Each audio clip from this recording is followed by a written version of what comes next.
నమస్కారం. ఎన్ న్యూస్ కి స్వాగతం. నెల్లూరు వాత్సల్య సంక్షేమ వసతి గృహంలో అనాథ పిల్లలకు సంక్రాంతి సందర్భంగా అల్పాహారం వితరణ గావించారు. తోటపల్లి పార్థసారథి ధర్మపత్ని తోటపల్లి ఇందిరమ్మ జ్ఞాపకార్థం వారి మనవడు తోటపల్లి వెంకట సంజయ్ అందజేశారు.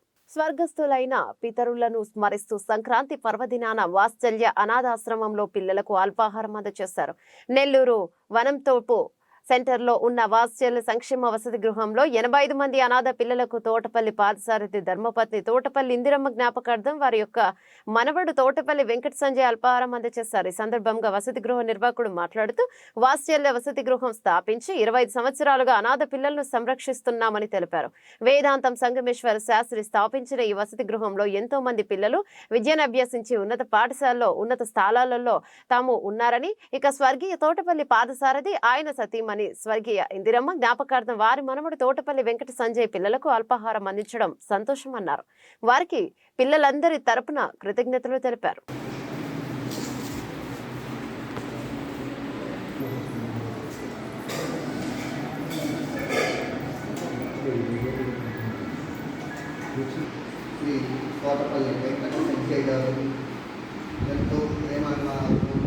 జనవరి 15 మకర సంక్రాంతి సందర్భంగా పెద్దవాళ్ళ యొక్క జ్ఞాపకార్థంగా కొంతమంది డోనర్స్ మా వాత్సల్యాలు ఇక్కడ ఉండే బాలబాలికలకు కానీ, వృద్ధాశ్రమం ఉండే వృద్ధులకు కానీ, మరియు ఇక్కడ పనిచేస్తున్న సిబ్బంది అందరికీ తెలిపి భోజన వసతి, అల్పాహార విందు, స్నాక్స్ ఏర్పాటు చేయడం జరిగింది.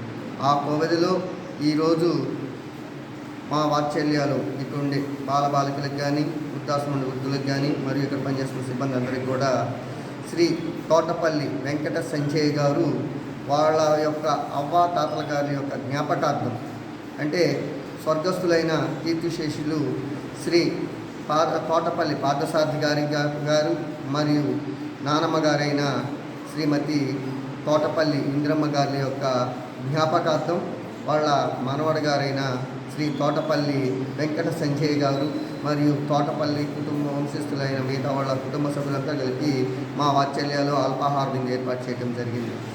అందువల్ల మేము మా పిల్లల చేత ఆ తోటపల్లి కీర్తిశేషులైన శ్రీ తోటపల్లి పార్థసారథి సార్ గారికి, ఇందిరమ్మ గారులకి సంతాపం ఏర్పాటు చేసి, మరియు ఇక్కడ వాళ్ళ యొక్క జ్ఞాపకాన్ని నెమరవేసుకుంటూ వాళ్ళ మనవడు గారైన శ్రీ తోటపల్లి వెంకట సంజయ్ గారికి మరియు వాళ్ళ కుటుంబ సభ్యులందరూ కూడా కృతజ్ఞతలు తెలియజేసి మా వాత్సల్యాలు ప్రార్థన ద్వారా వాళ్ళందరికీ కూడా ఆశీర్వదించడం జరిగింది. ఇలాంటి అవకాశాన్ని, ఇలాంటి గుప్త దానాలు చేస్తున్న వాళ్ళ తోటపల్లి వంశస్థులందరూ కూడా సంతోషంగా అష్టైశ్వర్యాలతో వద్దాలని మా వాత్సల్య తరఫున మేము వాళ్ళకి కృతజ్ఞత తెలియజేసుకుంటున్నాము. ధన్యవాదాలు. హిందూ మత విశ్వాసాల ప్రకారం సూర్య భగవానుడు ధనస్సు రాశి నుంచి మకర రాశిలోకి ప్రవేశించి సమయాన్ని మకర సంక్రాంతి అంటారు. ఈ పండుగకు సరిగ్గా ఒకరోజు ముందు భోగి పండుగను జరుపుకుంటారు. ఈ పవిత్రమైన రోజున తెల్లవారుజామునే నిద్రలేచి భోగి మంటలు వేస్తారన్న విషయం తెలిసిందే. అదేవిధంగా చిన్నారులపై భోగి పళ్ళను పూస్తారు. భోగి రోజు సాయంకాలం సమయంలో బొమ్మల కొలువును కూడా జరుపుతారు. సరిగ్గా భోగి రోజు మంటలెందుకు వేస్తారు, అసలు భోగి పేరేలా వచ్చింది, దీని వెనుక ఉన్న కారణాలు, కథనాలేంటో ఇప్పుడు చూద్దాం.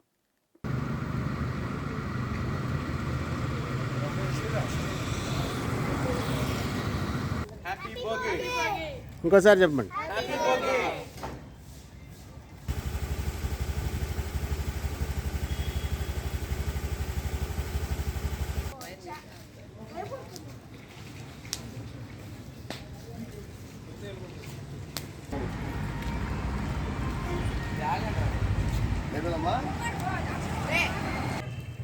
హ్యాపీ భోగి.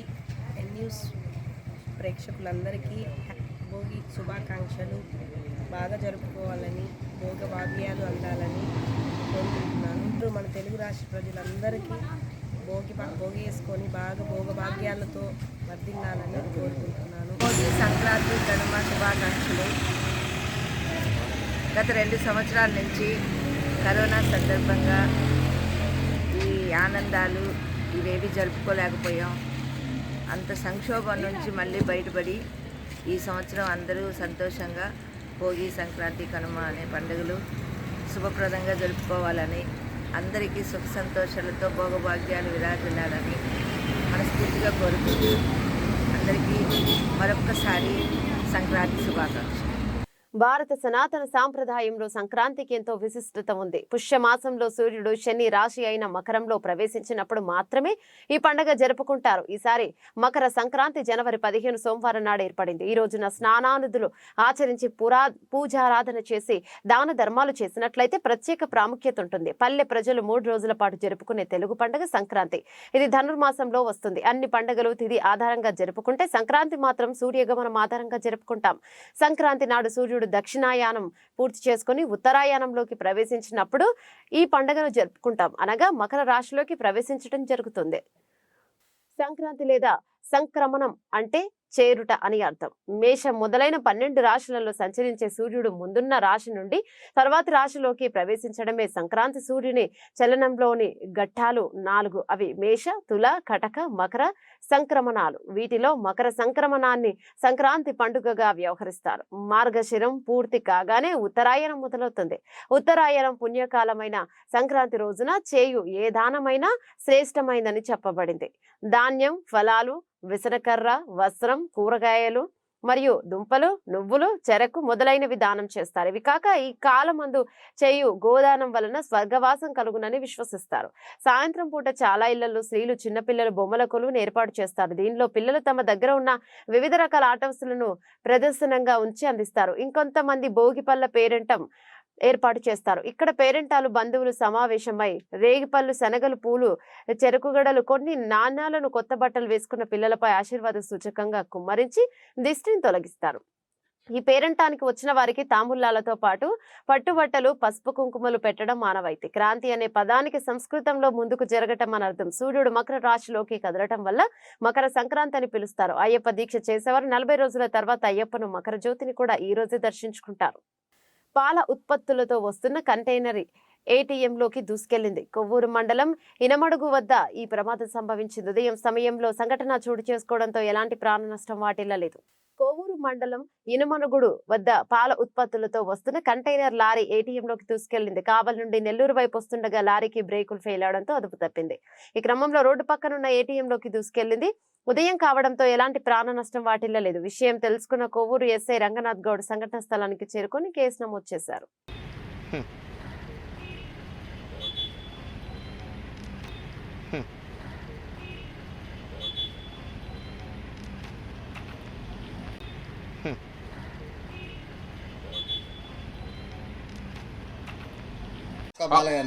నేను చుక్కా రామకృష్ణ అని. ఇంజిను పగలు వచ్చేసినాయి, బ్రేక్ ఫెయిల్ అయిపోయినాయి, కంట్రోల్ తప్పి పక్కకు లాగేసింది, లెఫ్ట్కి రైట్కి వచ్చేసింది బండి. రైట్కి వచ్చేసి మన అర్థం కాల, ఇంకా ఎట్టు కొట్టినా కానీ పట్టణంలా ఆడ ఈ కాలువలోకి చిన్నగా దింపేదాన్ని. ఎవరు బండి అండి ఇది? దొడ్లాడేది. ఇది ఎక్కడి నుంచి అడిగిపోతున్నారు? ఒంగోలు నుంచి నెల్లూరుకి వస్తుంది బండి, డైరీకి, దొడ్ల డైరీకి. నెల్లూరు బాలాజీనగర్లోని శ్రీ సీతారామ మందిరం వద్ద సంక్రాంతి సందర్భంగా నిర్వహించిన గోదాదేవి కళ్యాణం అంగరంగ వైభవంగా జరిగింది. ఈ కళ్యాణ మహోత్సవంలో భక్తులు పెద్ద సంఖ్యలో పాల్గొన్నారు. బాలాజీనగర్లోని శ్రీ సీతారామ మందిరం వద్ద గోదాదేవి రంగనాథుల తిరు కళ్యాణ మహోత్సవం ఘనంగా జరిగింది. సంక్రాంతి పండుగను పురస్కరించుకొని నిర్వహించిన ఈ కళ్యాణ మహోత్సవంలో భక్తులు పెద్ద సంఖ్యలో పాల్గొన్నారు. దేవస్థాన కమిటీ చైర్మన్ అమర్తలూరి వెంకటేశ్వర్ల ఆధ్వర్యంలో నిర్వహించిన ఈ కళ్యాణ మహోత్సవానికి ఉభయకర్తలుగా మాలెపాటి రవితేజ, మాధవి, సుదర్శనమ్మలు మరియు వ్యవహరించారు. శాస్త్రోక్తంగా అర్చకులు ఈ కళ్యాణ మహోత్సవాన్ని నిర్వహించారు.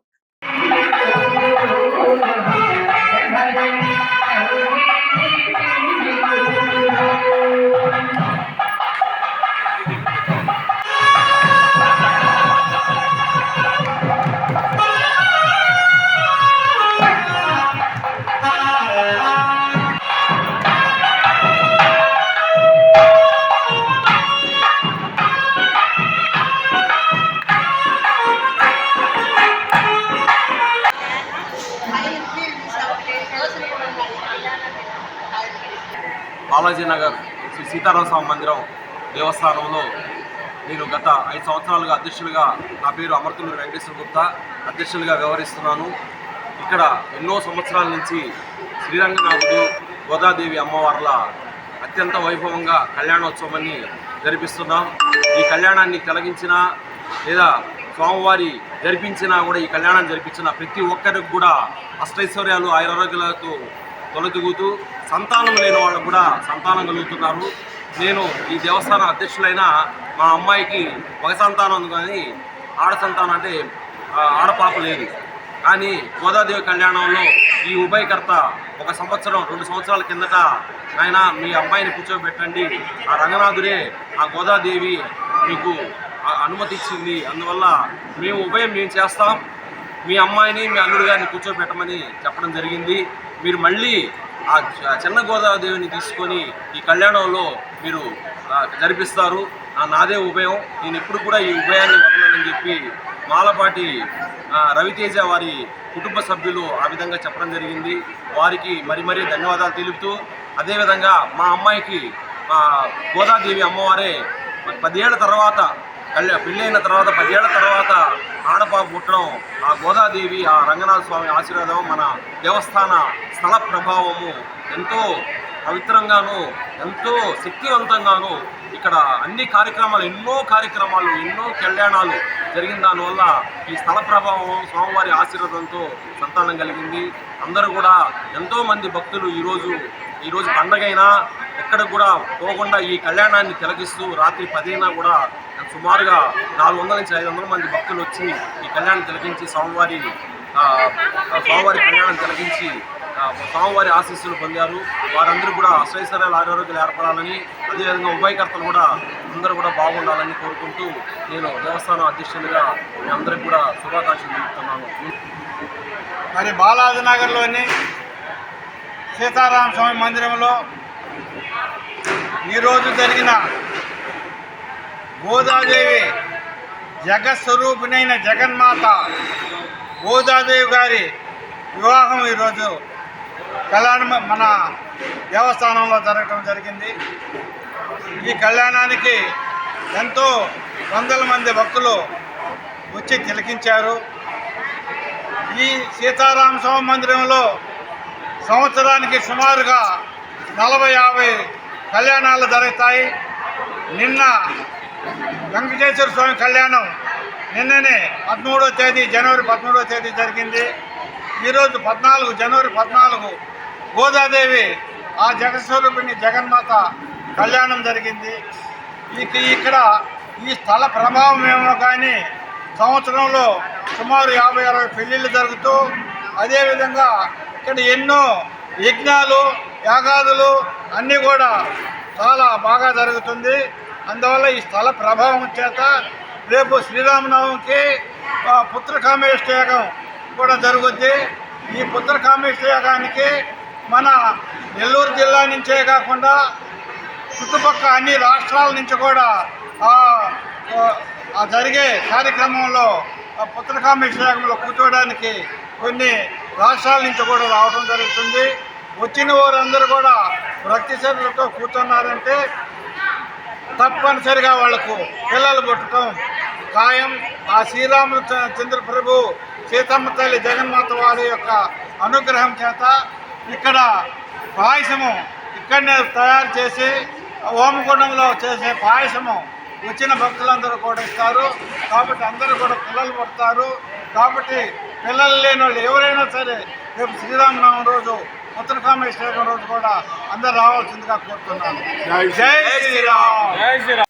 2 పదుల కాలం శాసనసభ్యునిగా వ్యవహరించిన ఆ నేతకు 3 పదుల వయసున్న యువకుడిని పోటీగా పెడుతూ ఆ నియోజకవర్గంపై టీడీపీ తీసుకున్న నిర్ణయం కరెక్టేనా? తన తండ్రినే ఓటమి పాలు చేసిన ఆ నేతకు తనయుడు గట్టి పోటీ ఇవ్వగలడా?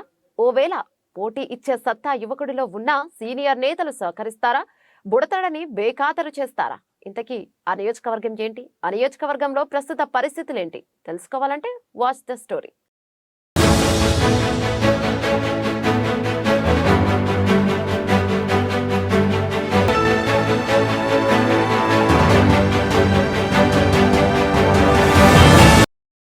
రెండు పదుల కాలం శాసనసభ్యునిగా వ్యవహరించిన మేతకు 3 పదుల వయసున్న యువకుడిని తెలుగుదేశం పార్టీ పోటీ పెట్టిన నియోజకవర్గం ఏంటా అనుకుంటున్నారు కదూ?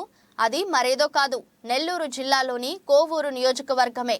ఇటీవల కాలంగా మారుతున్న రాజకీయ సమీకరణాలతో ఆ కోవూరు నియోజకవర్గంలో నూతనత్వంగా యువతకు ఆ సీటును అప్పగించాలని టీడీపీ అధిష్టానం నిర్ణయం తీసుకుంది. ఈ కోవూరు నియోజకవర్గంలో 1994 నుండి నల్లపురెడ్డి ప్రసన్న కుమార్ రెడ్డి బలమైన నేతగా నిలుస్తున్నారు.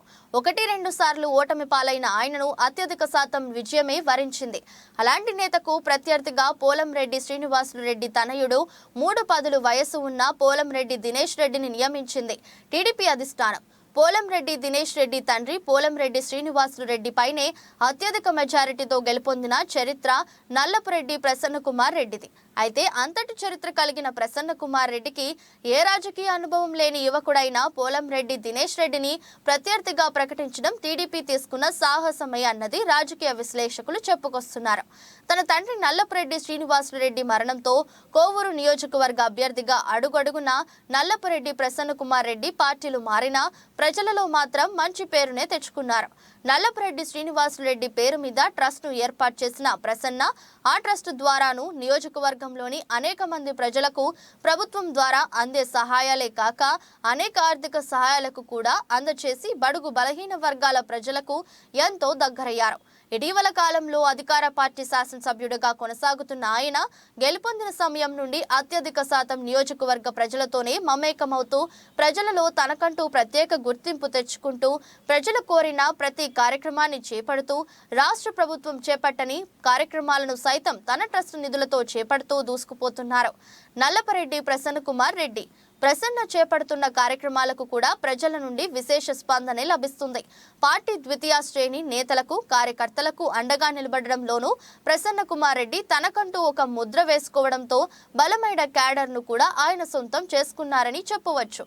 ప్రస్తుతం ప్రభుత్వం చేపడుతున్న కార్యక్రమాలు ప్రసన్న ట్రస్ట్ ద్వారా చేపడుతున్న కార్యక్రమాలు వెరసి ప్రసన్నకు నియోజకవర్గంలో మంచి బలాన్నే చేకూర్చాయి. ప్రస్తుత పరిస్థితులలో ఆర్థికంగానూ పరిపుష్టిగా ఉన్న ప్రసన్న కుమార్ రెడ్డి రానున్న 2024 ఎన్నికలలో తన ప్రత్యర్థి ఎవరైనా సరే ధీమాగా ఎదుర్కొనేందుకు సిద్ధంగా ఉన్నారు. మరోమారు గెలుపొంది కోవూరు నియోజకవర్గానికి 6వసారి శాసనసభ్యుడిగా చరిత్ర సృష్టించబోతున్నానంటూ ఆయనే స్వయంగా ప్రకటించుకున్న సందర్భాలు అనేకమే. ఆయన ప్రకటన నిజమైన ఆశ్చర్యపోనక్కర్లేదన్న వాదనలు కూడా పెద్ద ఎత్తునే వినిపిస్తున్నాయి.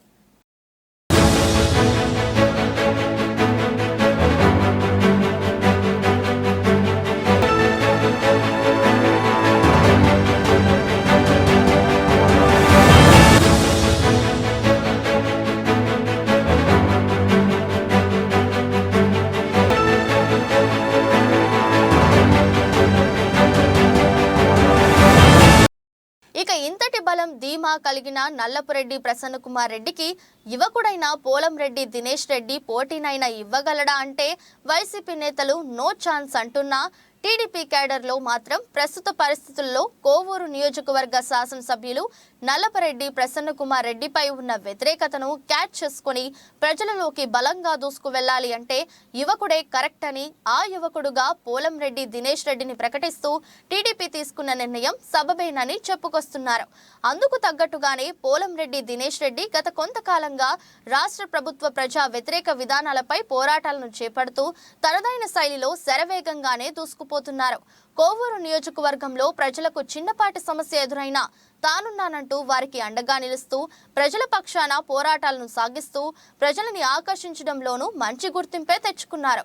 ఇటీవల కాలంగా పెన్నా డెల్టాకు నీరు విడుదల చేయాలంటూ రైతుల పక్షాన సాగునీటి సలహా మండలి సమావేశ మందిరం వద్ద పోలీస్ ప్రతిష్ట బందోబస్తు పటాపంచలు చేస్తూ ఆయన సాగించిన ఆందోళన సక్సెస్ అయిందనే చెప్పవచ్చు.